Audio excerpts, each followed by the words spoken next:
خب میخوایم برای این آویز یه دونه حلقچه بزنیم و با دستگاه لمپر اون رو جوش بدیم.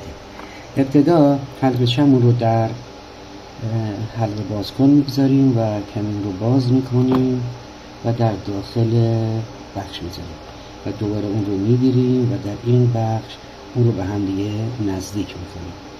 کمی فاصله بین حلقچه رو جمع میکنیم که بتونیم اون رو به راحتی جوش بدیم. میتونیم از ابزارهای خاصی ازش برای این کار ما استفاده کنیم که کار ما رو راحت‌تر انجام میده.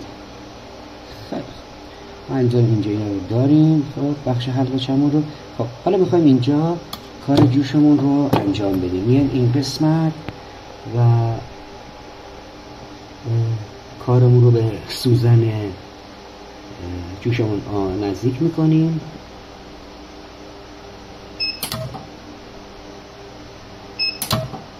و جوشکاریمون اینجا به پایان میرسه و حلقه‌چه‌مون درزش بسته میشه.